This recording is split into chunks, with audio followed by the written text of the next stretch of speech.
Hello and welcome to this special mini episode of the Internet of Things Made Simple.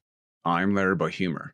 As a reminder, mini episodes are ones that kind of got caught in the middle. The topic was too long to fit into an open segment, but not long enough to justify doing a full episode on. So we often do these episodes from time to time. As always, I ask you subscribe to our podcast using your favorite podcast service. And I do remind you, our next full episode is on Thursday, where we do a nice little recap of IoT at CES. I recommend you tune in. Some of you might be wondering, based on the title of this podcast, what exactly I was talking about. First, I wasn't implying that IoT is going to make the next smartphone, tablet, or search engine.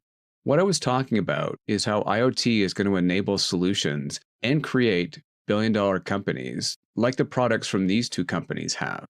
I did a blog post on the same subject, and I actually only referenced Apple. And I got some feedback on it from Google fans, so I decided to add in Google because I guess I overlook them. They have been just as equally important as Apple in this area.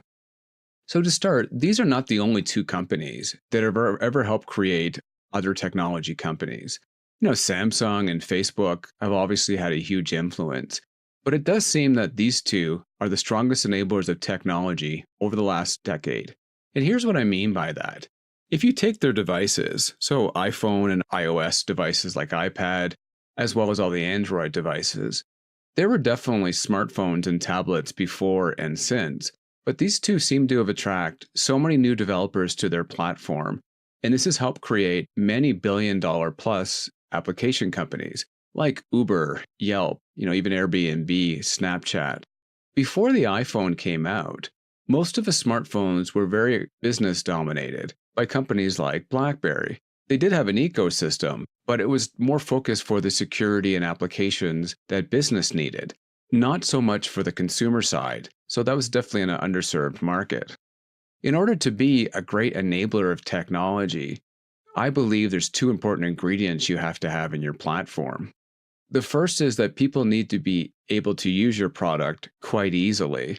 And the second is that companies have to see that and want to invest in your platform for long-term growth because they believe they can create solutions that bring value to their customers. Apple has some negative things to it, obviously, but the one thing I think almost everyone can agree is they are quite good at taking existing technology and adding that layer of usability to it in a way that few companies can. I think Google is also in the same boat. I believe they've mastered integrating Android, YouTube, and all these other products quite well together. When you think about these two platforms, it's quite easy for a company to invest in building products and solutions for those platforms. However, having said that, I do believe the shine may be off these two companies just a little bit when it comes to creating the next wave of companies.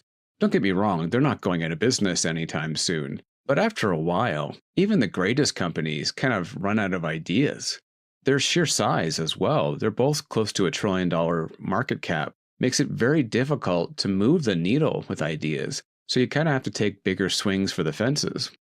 And the last thing is, one only has to look at the fact that Warren Buffett, who I admire, but he is a value investor. So the fact that he's taking a huge stake in Apple kind of says that perhaps even he sees the growth years could be past them. So if these two companies are not likely to be as strong of technology enablers as they have been before, who or what will take the mantle? Obviously, it could be anybody's guess, but I believe that IoT as a platform is going to be the next Apple or Google in the world of technology. And here's kind of 4 reasons why. The first has to do with breadth of growth, or the ability to grow in many different areas.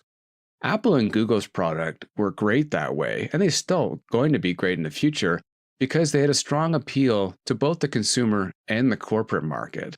Millions of smartphones from both companies are sold and used in the business world, along with things like Mac laptops, and obviously companies use Google AdWords. But they did have an equally important push towards consumer, and that made them a dual threat. IoT will do that as well. It offers huge growth upside in both the consumer and the business markets. Consumers are going to move much more towards things like smart health, smart home, and other areas. And eventually, they're going to become hooked on IoT enabled technologies like autonomous driving, AR, VR, and even having a robot in the home.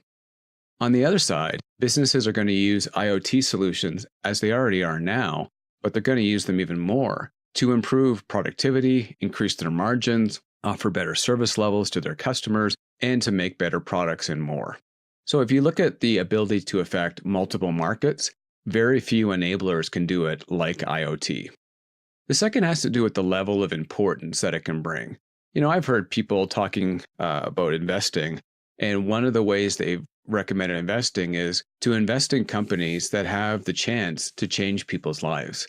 Well, that's a pretty widespread thing because, does Uber fit into that category? I've heard people talk about how their life was before and after Uber as if it was a life-changing thing. I don't quite think that. It doesn't mean that Uber wasn't a good investment. I just think that it didn't actually change people's lives. A lot of the solutions enabled by IoT truly will change people's lives. So look at things like autonomous driving. People often think, well, that's great. I can read behind the wheel now, but it might not change your life that much because that extra reading is not that big of a deal. But imagine you have a disability or you don't have the ability to drive because you've lost your sight. Autonomous driving vehicles would be a life changer for you. The same goes for robotics. In a preview episode, I talked about how there's a robotic little creature, I guess, that looks like Bart Simpson called LEQ. And that robot, when they gave it to different people in different demographics, namely the elderly, it almost gave them this big burst of happiness because they could communicate with it, or they thought they could communicate it with it. And many of them would tell the device, I love you and you're bringing me hope, which was very sweet. And I can see how robots can have that kind of effect on people. The next one might have an effect that helps businesses, but people often spit on the idea, and that's automation. So whether you like it or not, automation is changing a lot of different people's lives. And the last one that can change people's lives is smart health. When you can bring a better level of health to a rural community, or you can allow people to go home faster and to reduce healthcare costs, that is life power changing. And all these things, what they have in common is they're now today and will be more in the future, powered by IoT enabling connectivity. So the third main area is IoT is going to eventually solve more than what I call first world problems. First world problems are things that aren't really a problem. There was a hilarious Saturday Night Live skit where people were complaining about the iPhone, and then they had them talk to the people who were playing as if they were the manufacturer over in Shenzhen. And people were complaining about maps. And the worker was saying, I don't have a map because all I ever do is go from my desk to my bed beside it. So it kind of showed what we refer to as first world problems. IoT solutions, especially on the retail and consumer side, were very much solving first world problems. Like the best example is the $18,000 smart bathtub. I don't think that's really solving a problem. I think that's just the epitome of luxury. It's like those TVs that they now have this year at CES that can roll up and down and hide away. I don't think you need one of those. I think that's the ultimate want product. But as IoT has started to become more user-friendly, a lot of the companies are starting to solve actual issues with them. So look at products like Ring and Nest. These are keeping people safer. They're reducing their heating and cooling costs. They're preventing packages from being stolen. These are actually things that's making a difference in people's lives. And ironically, although I talked about how companies like Apple and Google wouldn't lead the charge, it is due to products from companies like Google and Amazon, the Alexa and the Google Home platform, that have allowed these products to become more user-friendly. So I didn't say they were going away. They're just not going to be as big of an influence. The last one has to do with the highway that we have today for IoT and what's coming in the future. And by highway, I mean the networks that data transmits back and forth across. 4G, and if you go back a little bit, 2G and 3G were fine for IoT. Millions of devices are set up on those networks. There was nothing wrong with it. And the same goes for Wi-Fi. It was very effective for a lot of home-based IoT. But I think better is coming. Cat-M and 5G, I've talked about this before, they're completely different and they have completely different markets. but they're equally important breakthroughs for IoT to help drive the appeal for technology and to increase the use of IoT.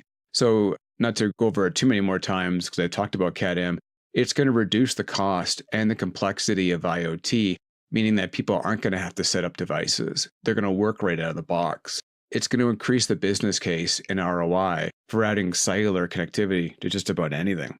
On the exact opposite scale, 5G is a much more expensive technology, but for people that are looking at the lower latency, and that's key industries like autonomous driving and mobile health, it's going to change a lot of what they do in that area. And I think eventually it's going to change things like AR and VR as well.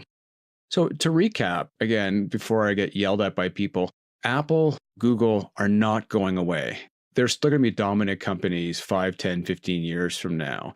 And they are going to continue to have enticing platforms for technology to be built off of.